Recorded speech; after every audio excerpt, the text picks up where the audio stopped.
They say blood is just biology. Red cells, plasma, a medical transaction measured in milliliters. That's a lie, because the night I donated my blood to a dying stranger in a Manhattan hospital, I didn't just save his life. I bound myself to it. 3 years later, the most feared man in the Italian underworld traced his fingers over my sleeping body and whispered a vow older than science, older than law. Blood calls to blood. I still didn't know that my blood had rewritten his fate, that my choice had marked me as his weakness, that every enemy he ever made would one day come looking for me. I thought love was what pulled me into his world. I was wrong. It started with a single drop of blood freely given, and it ended with a legacy neither of us was supposed to survive. This is not a love story that began with a kiss. It began with a needle, and a secret that should never have been born. Natalie would later replay that night in her mind, searching for the precise moment when her life split into a before and an after.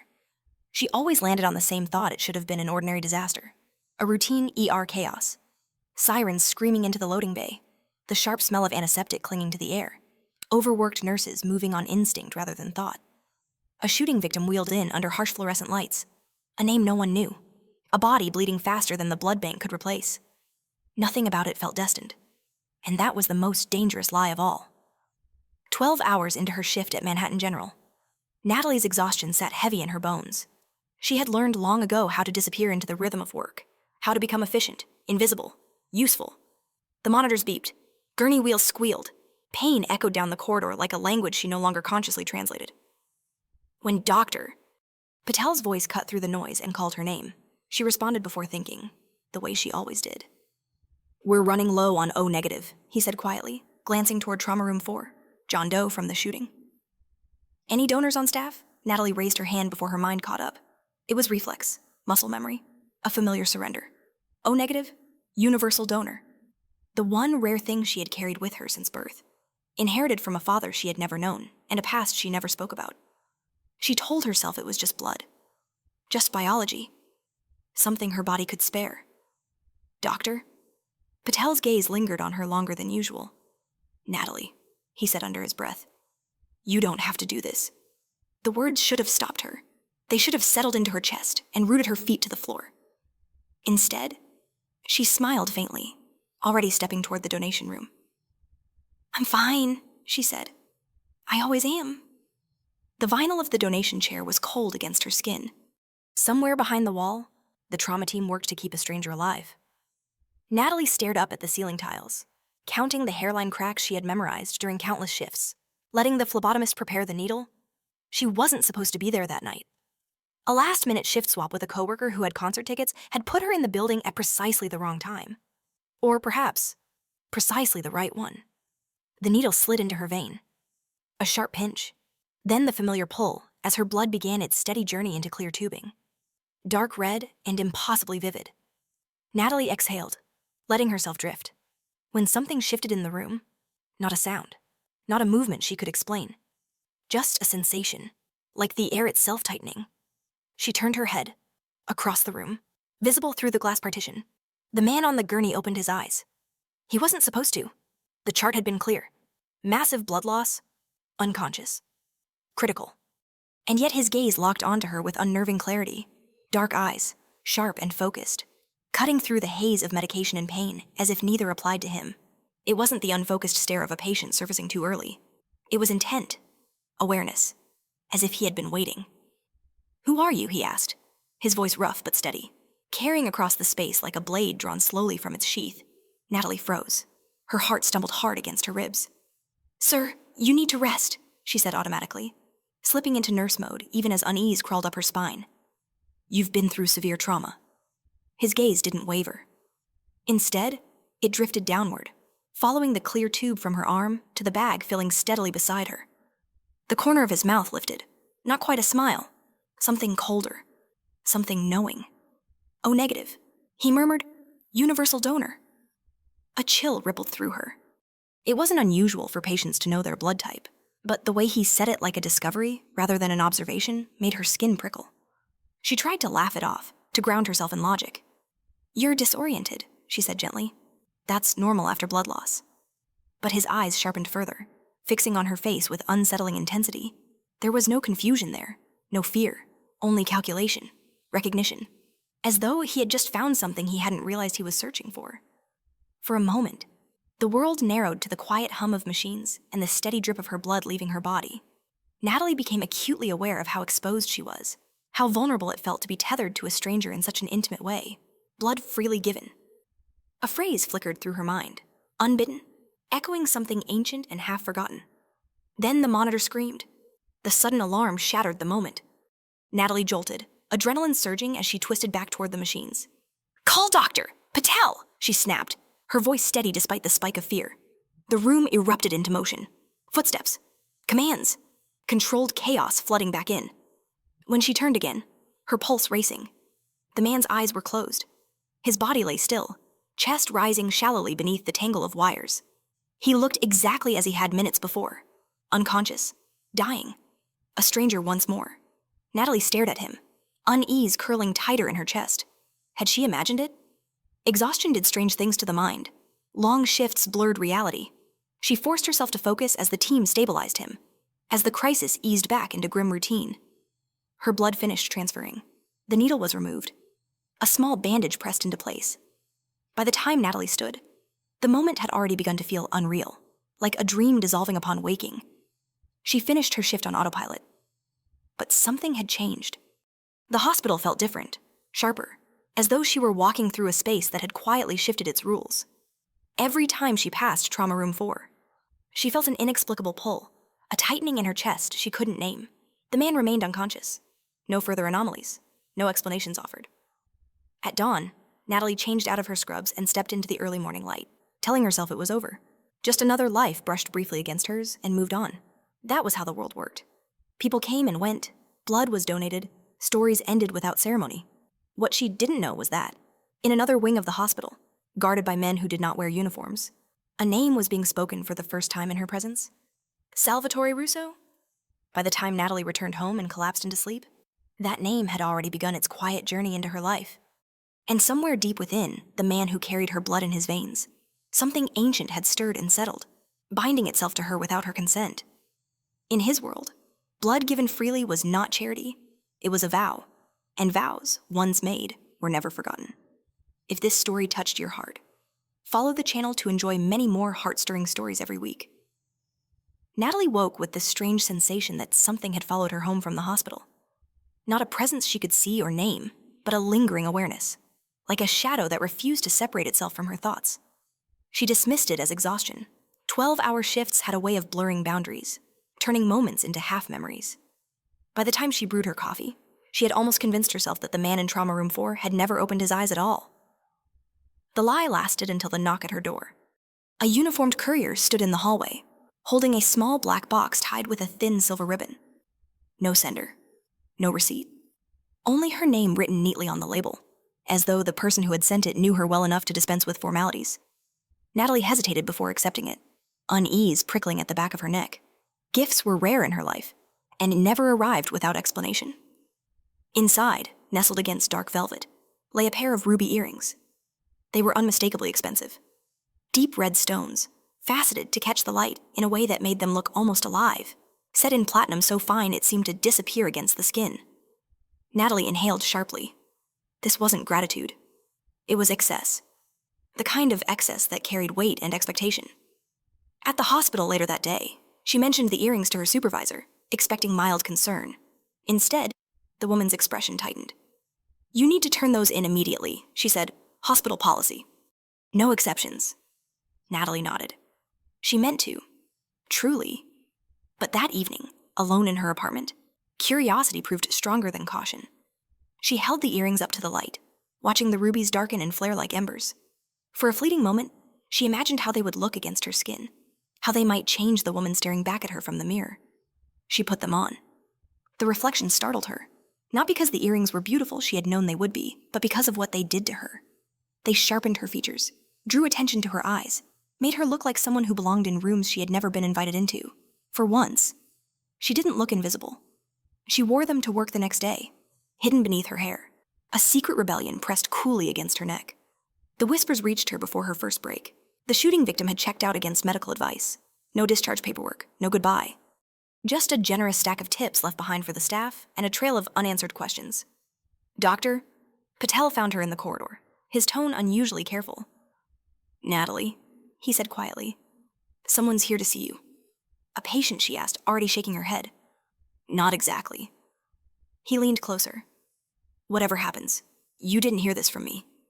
Her stomach tightened as she followed him toward the waiting area, every step sharpening the sense that she was being drawn into something she didn't understand. But the seat where the visitor should have been sat empty. Only a faint scent of expensive cologne lingered in the air, warm and unmistakably male. That night, Natalie returned home later than usual, her thoughts restless, her nerves stretched thin. She stopped just inside her apartment, every instinct screaming at once. Someone had been there. Nothing was missing. On the contrary, her refrigerator, which usually held little more than leftovers and almond milk, was now stocked with neatly prepared meals in glass containers. Her nearly empty shampoo bottle had been replaced with a full one, identical down to the label. On the kitchen table stood a vase of blood-red roses, their color so vivid it made her breath catch. Beside them lay an envelope, thick and cream-colored. Her hands trembled as she opened it. "The renovations are temporary. Forgive the disturbance. Dine with me tomorrow evening." The key opens the private elevator to the penthouse. No signature was necessary. Natalie barely slept. Indignation warred with fascination. Anger tangled with a curiosity she didn't want to admit. By morning, she had decided she would go. Not because she was tempted, she told herself, but because she needed answers, boundaries, control. She dressed deliberately simply that evening. Jeans, a soft blouse, minimal makeup. She would not be dazzled. She would not be intimidated. The key slid smoothly into place, the private elevator doors closing around her with a quiet finality. As the car ascended, Natalie felt the weight of the city fall away, replaced by a charged silence that made her pulse quicken. When the doors opened, she stepped into a space that felt less like a home and more like a throne room, expansive, elegant, designed to impress and dominate. He was waiting for her. Salvatore Russo rose from his seat as she entered, his presence commanding without effort. Up close, he was even more unsettling than she remembered. His features were sharp, sculpted by a life that had never required gentleness. Dark eyes assessed her with cool precision, lingering just long enough to make her aware of herself. "Natalie," he said, as though tasting the sound of her name. "Thank you for coming." "I didn't give you permission to enter my home," she replied, finding strength in her anger. "No," he agreed calmly. "But I ensured your comfort. That doesn't make it better." A faint smile touched his lips, but it didn't reach his eyes. "In my world, comfort is never given without reason." They sat across from one another, a table laid with dishes she couldn't name but instinctively trusted to be exquisite. For a time, they spoke of harmless things: her work, his business, which he described only as imports and logistics. He listened with an intensity that made her feel seen in a way she never had before, as though her words mattered beyond politeness. Then his phone vibrated. The shift was instantaneous. Warmth vanished, replaced by something colder, harder. He read the message, responded in rapid Italian, and looked back at her with a gaze stripped of all pretense. "I'm afraid our evening must end early," he said. His men appeared as if summoned by thought alone, positioning themselves with quiet efficiency. "Antonia will see you home safely." Natalie stood, unsettled. "What is this?" she asked. "Protection surveillance." Salvatore stepped closer, lowering his voice. "It's care," he said, "the only kind I know." As she turned to leave, his hand brushed hers, a deliberate, grounding touch. "Until next time," he murmured, "my blood angel." The phrase followed her into the night, clinging to her like a promise she hadn't agreed to make. She didn't yet understand the danger of being named, of being chosen. But as the car pulled away from the building, Natalie felt the unmistakable certainty that whatever she had stepped into could no longer be undone. And somewhere deep within the city, forces older and darker than either of them had begun to take notice. The city did not return to normal after that night. It merely pretended to. Natalie went back to her shifts, back to the controlled chaos of the ER, but everything felt subtly misaligned, as though her life had shifted a fraction of an inch off its axis. She caught herself listening for footsteps that never came, scanning reflections in glass doors, sensing a presence just beyond her peripheral vision. Nothing happened. That, somehow, was worse. 3 weeks passed without a word from Salvatore Russo. The silence should have brought relief. Instead, it bred a restless anticipation she refused to name. The ruby earrings remained untouched in her jewelry box.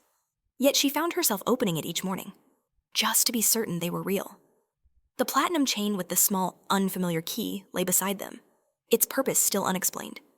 She told herself it meant nothing. She told herself many things that were not true. It was during a rare lull in the ER that Dr. Patel studied her more closely than usual. "You seem distracted," he said mildly. "Everything all right?" Natalie forced a smile. "Just tired." He didn't press, but his eyes lingered with quiet concern. She wondered how much he knew, how much he suspected. Hospitals were ecosystems of rumor and silence, and some names carried weight even when unspoken. That evening, the unease sharpened into certainty. Natalie stepped into her apartment and stopped short. The air felt wrong, altered by something subtle but unmistakable. Her heart began to race. She moved carefully through the space, checking doors, windows, corners. Nothing was out of place. Nothing was missing. And yet, someone had been there again. The refrigerator contained fresh meals she had not cooked. The lamp by her sofa had been repositioned. A vase of dark red roses waited on the kitchen table, their scent heavy and intimate. There was no note this time, no apology, just the unmistakable message that her life was being watched, curated, controlled. Her phone buzzed. "Do not be afraid," the message read. "I would never enter your space without ensuring you were safe." She stared at the screen, anger flaring hot and sudden. "This is not safety," she typed back. "It's intrusion." The response came almost immediately. "In my world, they are often the same." Before she could reply, a second message appeared. "You should not be alone tonight. Come." Against her better judgment. Natalie found herself reaching for the key. The penthouse was quieter than she expected. The city spread beneath glass walls like a living map of light. Salvatore waited near the window, his back to her, the dark lines of his suit sharp against the glow beyond. He turned as she entered, his expression unreadable. "You crossed a line," she said, her voice steady despite the tremor beneath it. "Yes," he replied simply, "because someone else was approaching it first." The words sent a chill through her. "What does that mean?" Salvatore gestured for her to sit. Reluctantly. She did. "It means," he said, choosing his words with care, "that once you are seen, you cannot be unseen. My mistake was believing I could keep you invisible." Natalie's pulse quickened. "Invisible to whom?" "To men who do not understand restraint," he said. "To those who would use what you gave me as leverage." She shook her head. "I gave you blood. That's all." His gaze sharpened, dark and intent. "You gave it freely," he said. "That distinction matters." He moved closer, stopping just within her personal space, close enough that she could feel the warmth of him, smell the faint trace of smoke and spice that clung to his skin. "There are debts in this world that cannot be repaid with money," he continued. "Life debts, blood debts." "I didn't ask for one," she said quietly. "No," he agreed, "but you accepted it the moment you didn't walk away." The words struck deeper than she expected. Natalie stood abruptly, needing distance. "This isn't some ancient ritual," she said. "It's a hospital. It's science." Salvatore watched her with a patience that felt dangerous. "Science explains how," he said, "not why." He told her then, not in explicit detail, but enough.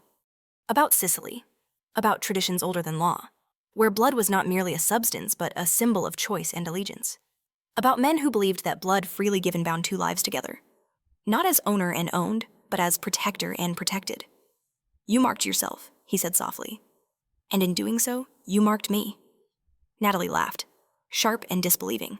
"You make it sound like destiny." "I do not believe in destiny," Salvatore replied. "I believe in consequences." The tension between them thickened, charged with unspoken meaning. She saw it then, the fracture beneath his composure, for all his control. There was something in his eyes that bordered on reverence, as though she represented a rare variable in a life governed by rules and violence. His phone vibrated again. This time, he did not hide the reaction. His jaw tightened, shoulders going rigid. "You must leave," he said. "What happened?" Natalie asked. "A reminder," he answered. "That my world does not pause for sentiment." She hesitated at the door, turning back to him. "You said you don't owe debts," she said. "So why protect me?" Salvatore met her gaze, something unguarded flickering across his face. "Because I never forget who keeps me alive," he said. "And because if anyone is going to stand between you and what's coming, it will be me." As she stepped into the elevator, Natalie felt the weight of his words settle into her bones. She didn't know what had been set in motion, only that she could no longer pretend it was temporary. She had been noticed, claimed, in a way that defied logic and comfort. And far below, in the city's shifting shadows, the first whispers began to spread.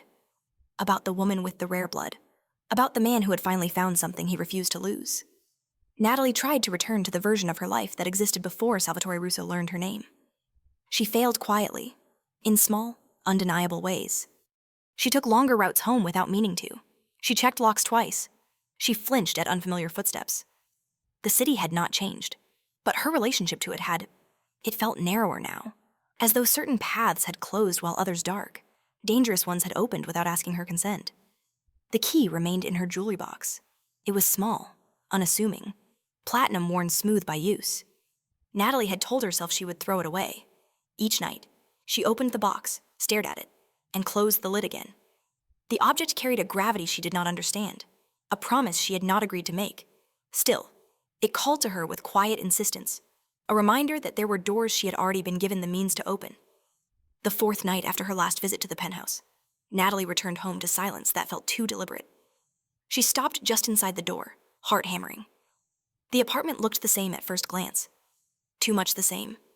Her instincts sharpened, every sense alert.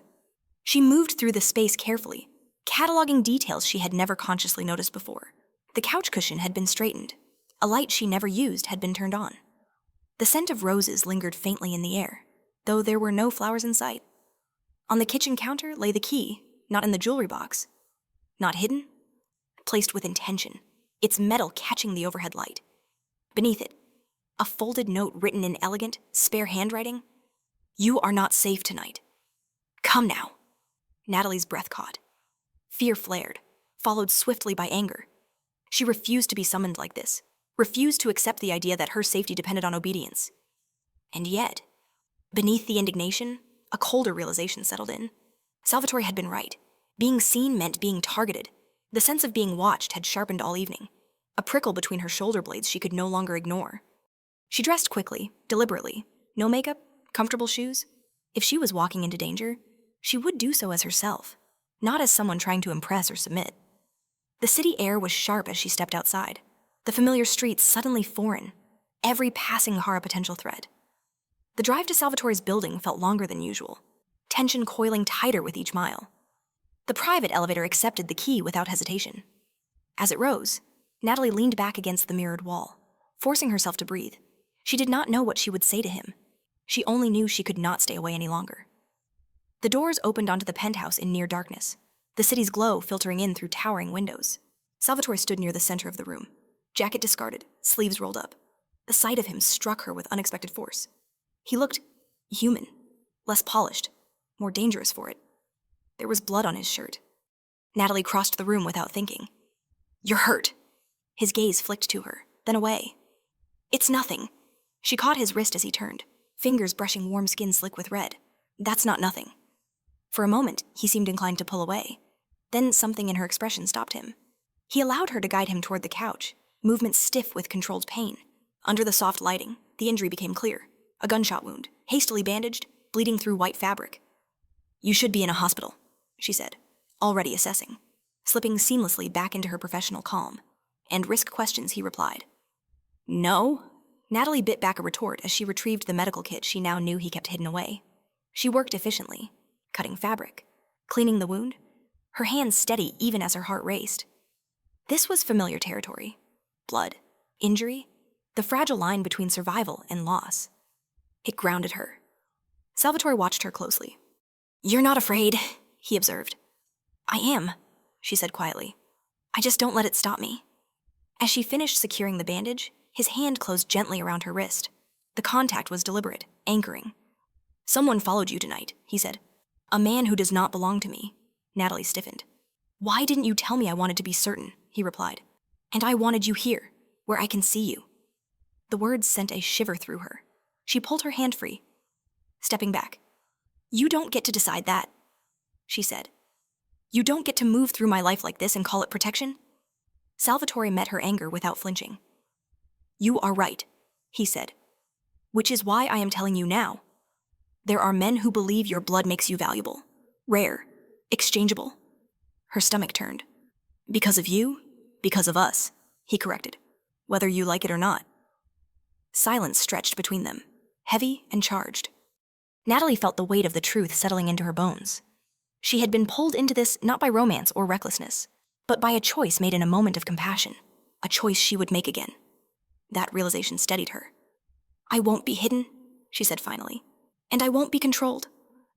Salvatore studied her, something like respect flickering behind his gaze. "Good," he said. "I would not have chosen you if you were—" The admission hung in the air, intimate and unsettling. He reached out, stopping just short of touching her. "Stay tonight," he said, "not because I demand it. Because it is safer." Natalie hesitated, then nodded once. Not in surrender, in decision. As the city hummed far below, she understood with startling clarity that the key had never been about access. It was about choice, and tonight, she had made one that would alter the shape of everything to come. Morning arrived quietly in the penthouse, filtered through pale glass and distant city noise. Natalie woke disoriented, her body tense before her mind fully caught up. She lay still for a moment, cataloging unfamiliar details, the expansive ceiling above her, the faint scent of coffee and steel, the steady rhythm of breathing beside her. Salvatore lay on his back, one arm resting loosely over the sheets, his expression unguarded in sleep, without the sharpness of wakefulness. He looked almost vulnerable, a man rather than a force. The realization unsettled her. She rose carefully, dressing in borrowed clothes left discreetly at the foot of the bed. When she stepped into the living space, Antonio waited near the windows, his presence calm and unobtrusive. "Good morning," he said. "Mr. Russo asked me to ensure you were comfortable." Natalie nodded, unease threading through her gratitude. Comfort, she was learning, came with layers here. Salvatore joined them minutes later, composed once more, the wound at his side hidden beneath tailored fabric. Over breakfast, he spoke little, but his attention never strayed far from her. When she finally met his gaze, she saw something new there, not possession, but calculation, as if he were measuring the cost of what he was about to do. "I have an event tonight," he said.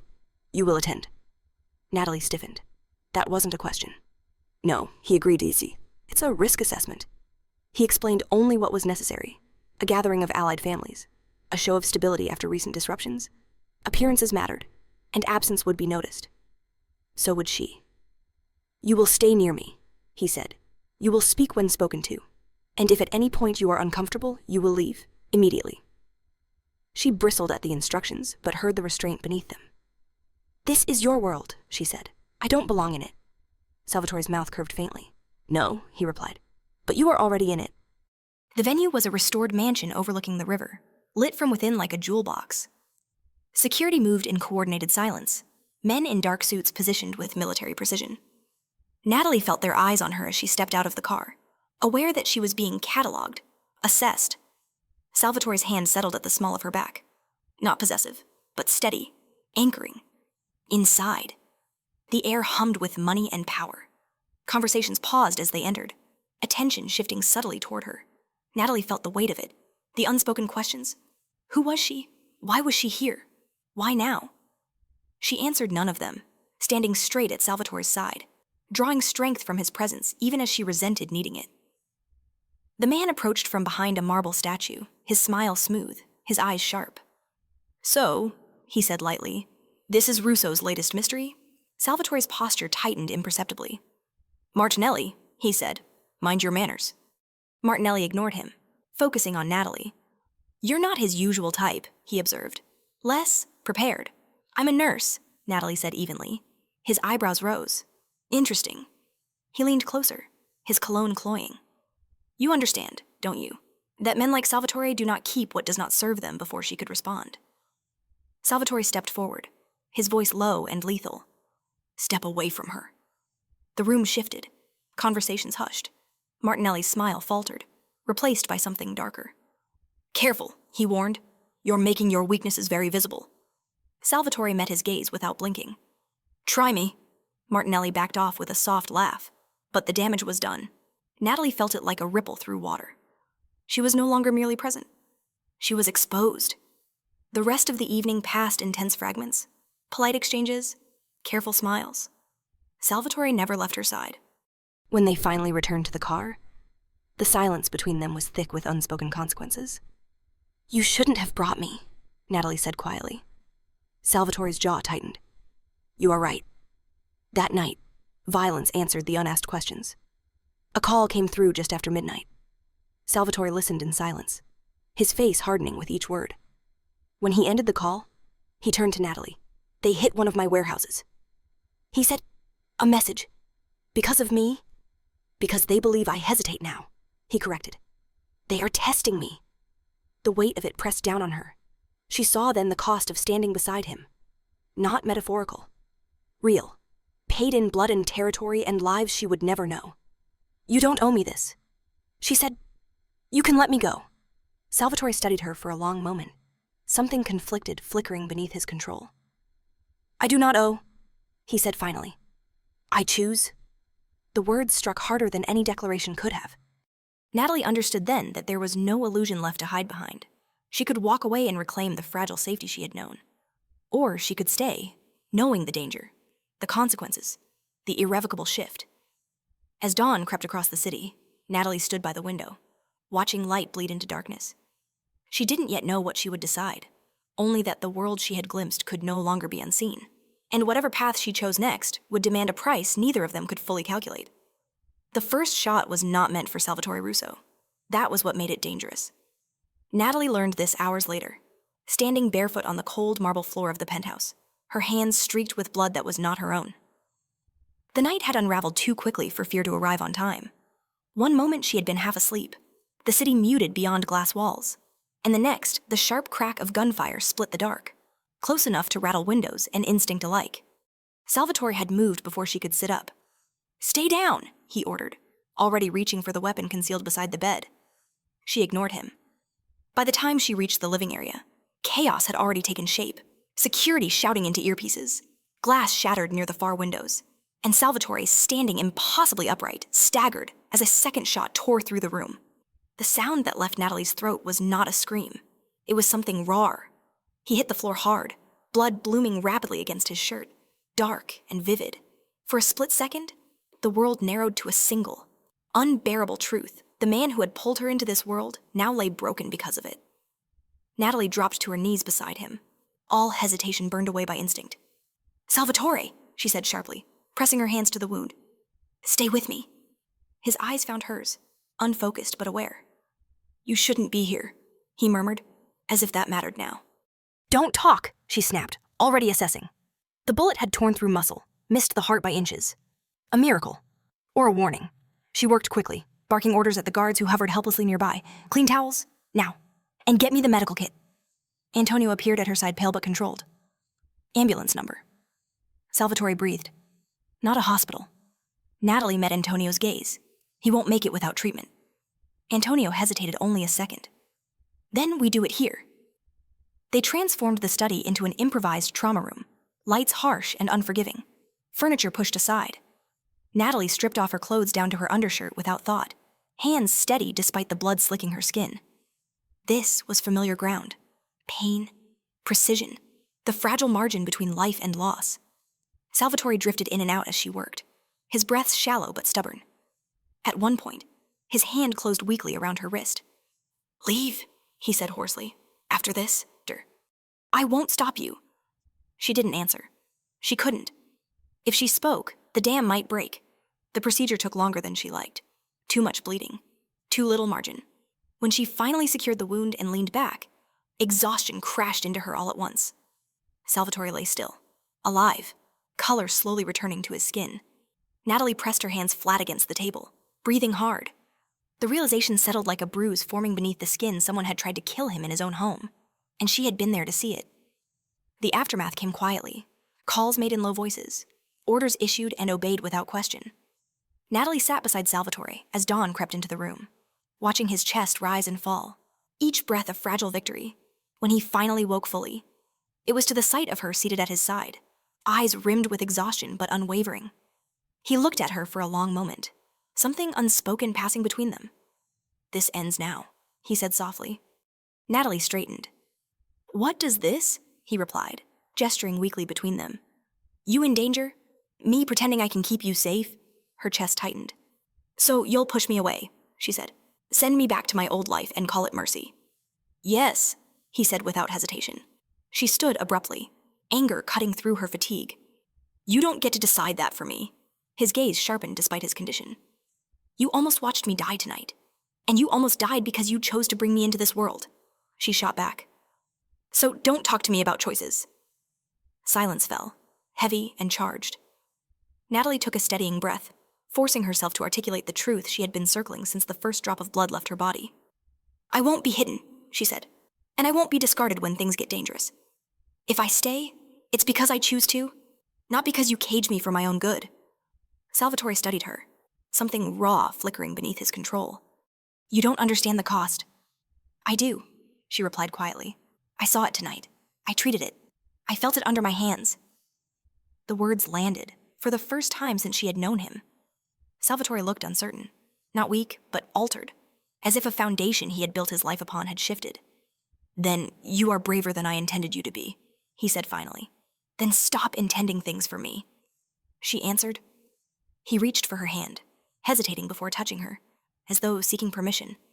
She didn't pull away. His fingers closed around hers, firm and grounding. "They will come again," he said. "Harder, smarter. They will use you if they can." "Then we don't give them the chance," Natalie said. "No lies, no half-truths, no pretending this is something it isn't." Salvatore nodded slowly. "Agreed." Outside. The city woke to a new day, unaware that a balance had shifted overnight. A warning had been issued in blood, lines redrawn. The man who did not owe had nearly paid the ultimate price, and the woman who had once been invisible had stood at the center of the storm and refused to step aside. Neither of them knew what the next move would cost. Only that after the sound of that bullet, there was no returning to who they had been before. The days after the shooting passed in a strange, suspended quiet, as if the world were holding its breath. Salvatore remained confined to the penthouse, guarded more heavily than ever, his movements measured, his temper carefully leashed. Natalie stayed with him, not as a guest and not as a captive, but as a constant presence neither of them knew how to define. The tension between them shifted, no longer sharp with confrontation, but dense with consequence. Word traveled quickly in Salvatore's world, too quickly. The attempt on his life had been interpreted not as weakness, but as opportunity. Rivals watched, allies calculated. Every decision now carried twice its usual weight, and Natalie felt it keenly. Each time Salvatore took a call in another room, each time voices dropped into Italian she did not fully understand, she sensed the cost accumulating like interest on a debt no one had agreed to incur. On the third night, Salvatore finally spoke what both of them had been circling. "You should leave," he said quietly. Natalie was standing at the window, watching the city lights flicker below. She did not turn. "That's not new," she replied. "You've been thinking it since the bullet." "Yes," he admitted. "And I am thinking it still." She faced him then, arms crossed, expression composed. "Because you think distance will fix this. Because distance will keep you alive." Natalie laughed softly, without humor. "Alive isn't the same as untouched," she said. "You showed me that." Salvatore moved closer, stopping a careful distance away. "If you stay," he said, "everything changes. For you, for me. There will be no half-steps, no illusions." "I know," she said. "That's why I'm still here." The admission hung between them, heavier than any declaration of love could have been. Natalie felt the truth of it settle deep in her chest. She was no longer reacting, no longer being pulled along by someone else's gravity. She was choosing, fully aware of what that choice demanded. Salvatore's jaw tightened. "I will not soften this world for you," he said. "I cannot." "I don't want you to," she answered. "I want you to stop pretending you can protect me by pushing me away." A long silence followed, broken only by the distant hum of the city. Salvatore turned away, running a hand through his hair, frustration etched into every line of his body. When he spoke again, his voice was lower, stripped of its usual certainty. "I have lost people for less than this," he said. "Men who stood beside me because they believed in something. Women who thought proximity meant safety. They were wrong." Natalie stepped closer, her voice steady. "I'm not asking for safety," she said. "I'm asking for truth, for agency. If I walk away, it will be because I decide it's too much, not because you decided for me." He met her gaze, searching for something: hesitation, fear, doubt. He found none. The realization unsettled him more than any threat could have. "You are dangerous," he said quietly. "So are you," she replied. That night, Salvatore made a call he had delayed for years. Orders were given. Alliances tested, lines redrawn. He gave up territory that had once defined his power, cut off a revenue stream that would have invited further bloodshed, and in doing so, sent a message none of his rivals expected. He was willing to lose ground. He was willing to bleed strategically rather than let the war spill indiscriminately. When Natalie learned what he had done, her breath caught. "You didn't have to do that," she said. "I did," he replied simply. "Because now there is no ambiguity. Anyone who comes for you will understand exactly what it costs." The sacrifice did not go unnoticed, nor did it go unanswered. The warning arrived 2 nights later. A car followed Natalie when she left the building briefly, a shadow at the edge of her awareness.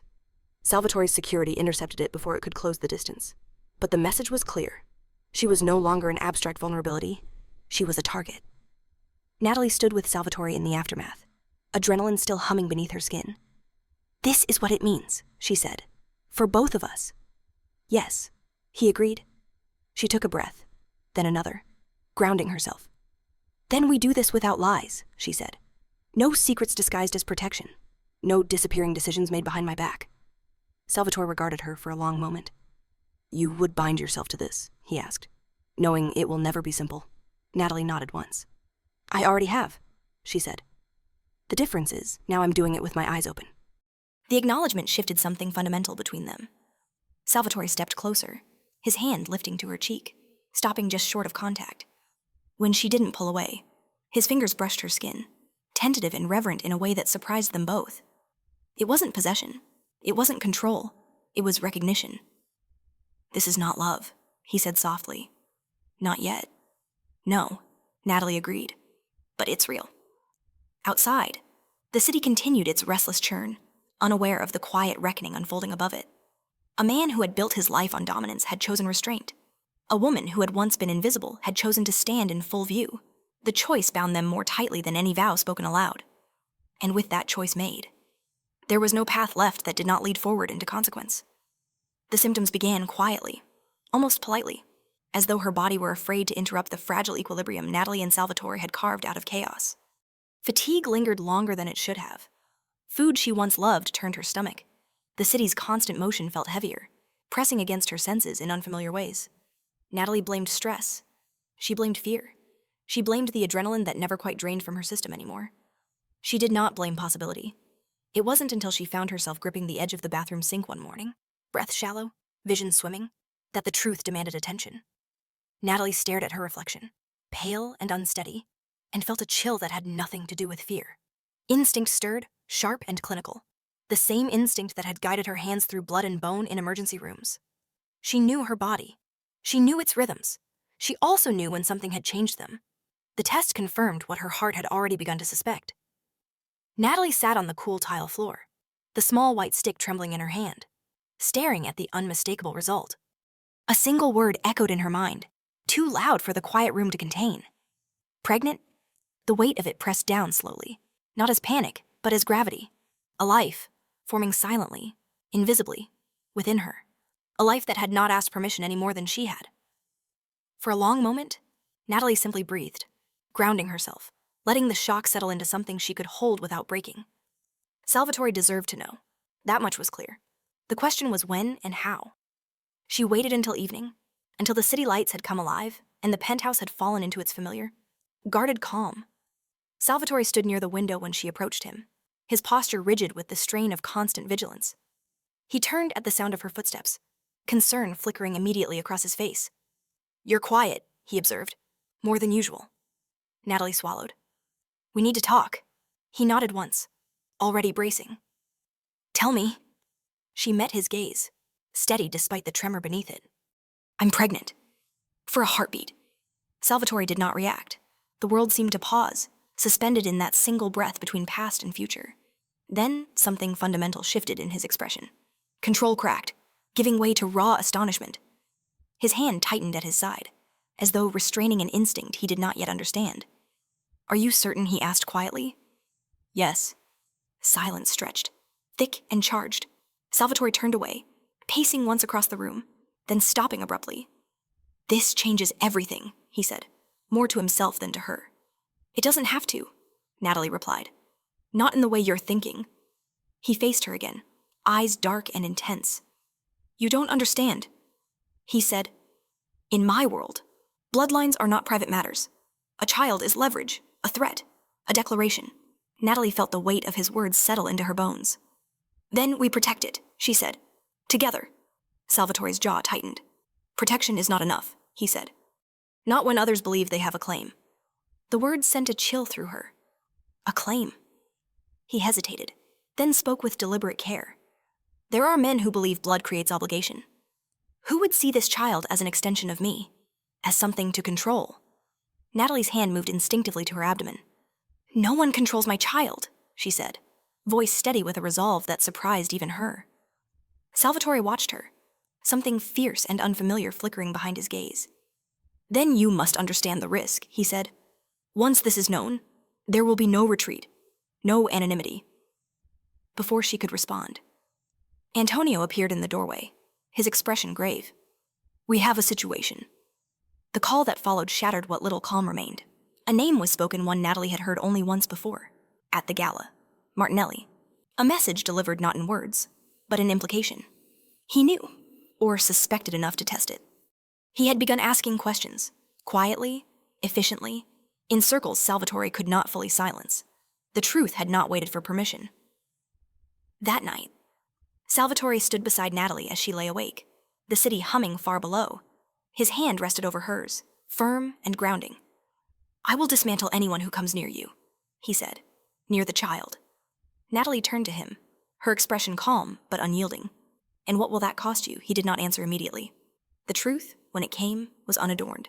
Power, territory, blood. She absorbed that, understanding more than he realized. Then we choose what we're willing to lose, she said, before it's taken from us. The days that followed were a study in tension. Security tightened. Movements became calculated.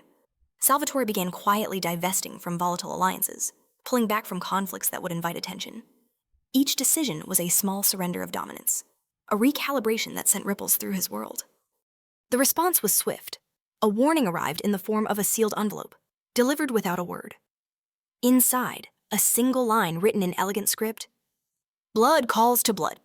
Congratulations. Natalie read it twice, then handed it to Salvatore. He stared at the words, fury radiating from him in controlled waves.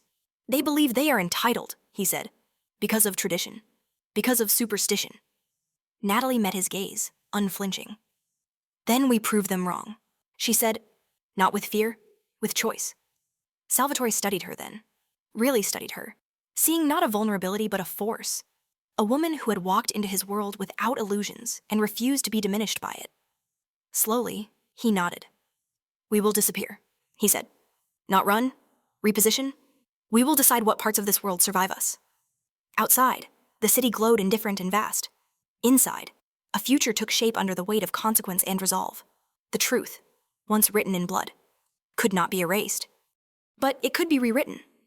And together, they would decide how. The decision to disappear was not sudden. It unfolded with the precision of a long-planned operation, quiet and methodical, each move stripping away a piece of the life Salvatore Russo had built. Natalie watched it happen from the inside, understanding with a clarity that surprised her how deeply the choice cut. Power did not dissolve overnight. It was dismantled, one calculated loss at a time. Salvatore closed warehouses that had once anchored his influence. He withdrew from alliances that demanded visibility. He handed over territory to rivals he had crushed years before, not as surrender, but as misdirection. The underworld whispered, confused and unsettled. A man like Russo did not retreat. He conquered or died. There was no precedent for what he was doing now. That uncertainty was exactly the point. Natalie felt the tension tighten around them as word spread. Threats arrived cloaked as concern. Old associates asked careful questions. Enemies circled closer, sniffing for weakness, misreading restraint as decay. Salvatore absorbed it all in silence. His focus narrowed to a single truth. Every step away from the Empire was a step toward survival for the woman carrying his child. The first real blow came without warning. They were returning to the penthouse late one evening when the convoy slowed abruptly. Natalie's instincts flared even before the sound reached her ears. Tires screamed. A flash of metal. Gunfire erupted, sharp and deafening in the enclosed space. Salvatore reacted instantly, pulling her down as the car lurched violently to the side. Stay with me, he ordered, his body shielding hers as chaos exploded around them. The attack was brief but brutal. Salvatore's men responded with lethal efficiency, forcing the assailants to retreat. When the car finally sped away, silence crashed down hard and disorienting. Natalie's hands trembled as she checked herself. Then him. Blood smeared his sleeve. But the wound was shallow. Not fatal. Not the point. They had come too close. Back at the penthouse, Salvatore stood by the window long after Natalie had settled into the bedroom, his reflection fractured by glass and light. The truth pressed down on him with ruthless clarity. As long as he remained who he had been, there would be no safe distance, no perimeter strong enough to shield what mattered most. He joined Natalie quietly, sitting on the edge of the bed. She woke at the shift in air, eyes meeting his instantly. "You've decided," she said. "Yes." She waited, steady and unafraid. "I will end it," he said. "All of it. Tonight." Natalie reached for his hand. "And what will that leave you?" Salvatore exhaled slowly. "Alive," he said. "Free, if that's possible." The dismantling of the empire happened faster than anyone expected. Salvatore orchestrated it with surgical precision, using old rivalries to collapse structures from within, exposing corruption, redirecting blame. He ensured the most dangerous players turned on one another, leaving no clear target behind. By dawn, the balance of power had shifted irreversibly. The cost was immediate. A man Salvatore had trusted since his youth did not survive the night. An alliance shattered beyond repair. The name Russo lost the weight it had carried for decades. News traveled quickly, distorted and incomplete. But the conclusion was clear. Salvatore Russo was finished. Natalie felt the loss settle into the penthouse like a ghost. Not mourning, exactly, but something heavier. She knew what had been given up, what had been sacrificed. That knowledge bound her to him more tightly than any vow ever could. They left the city before sunrise. No entourage, no spectacle, just two people stepping into a future stripped of illusion. The private plane carried them across the ocean, away from the geography of fear and power. Natalie watched the city shrink beneath them, feeling both grief and relief loosen their grip on her chest. Italy welcomed them with quiet indifference. A coastal estate tucked far from prying eyes became their refuge. The air smelled of salt and earth, the rhythm of waves replacing the constant hum of danger. For the first time since the hospital night, Natalie slept without listening for footsteps. Salvatore changed in subtle ways, without the constant vigilance of command. He softened at the edges, though the steel remained beneath. He spent mornings walking the cliffs, evenings beside Natalie, one hand resting protectively over her growing belly. The sight altered something deep within him, a tenderness that had never had space to exist before. Still, the past did not release them easily. One afternoon, Antonio arrived unannounced, his expression grave. "It's done," he said. "Martinelli is dead. The others have scattered." Salvatore nodded, relief and sorrow flickering in equal measure. "And the child?" he asked. "No one will touch her," Antonio replied. "Your name no longer opens doors, or invites challenges." After Antonio left, Salvatore stood alone for a long time. Staring out at the sea, Natalie joined him, slipping her hand into his. "Do you regret it?" she asked softly. He shook his head. "I regret how long it took me to understand what mattered." The answer settled between them, quiet and final. That night, as the moon cast silver across the water, Natalie felt the baby move for the first time. She gasped, instinctively reaching for Salvatore. His breath caught as he felt it too, awe silencing him completely. In that moment, the empire, the blood, the violence, all of it faded into something distant and unreal. What remained was fragile and real, and terrifyingly precious. The war was not over, but the ending had begun. The morning their child was born, the sea was calm. Natalie noticed it first in the quiet moments before the pain sharpened into something undeniable. The waves rolled in slow, deliberate rhythms below the cliffside estate, as if the world itself had decided to breathe carefully. She gripped the edge of the bed, steady and focused, drawing on instincts honed through years of emergency rooms and long nights where fear had been an uninvited companion. This fear was different. It was clean, purposeful. It belonged to something being born, not taken away. Salvatore never left her side. Gone was the man who commanded rooms with silence and violence. In his place stood someone stripped of armor, hands trembling slightly as he held hers, dark eyes fixed on her face with an intensity that eclipsed everything he had ever protected. For the first time, there was nothing else competing for his attention. No calls to answer, no threats to calculate. Only this. When the child finally arrived, crying strong and furious at the intrusion of light, Natalie laughed through tears she hadn't realized were falling. The sound broke something open in Salvatore. He dropped to his knees beside the bed, forehead pressed to the mattress, breath shuddering as though he had been holding it for decades.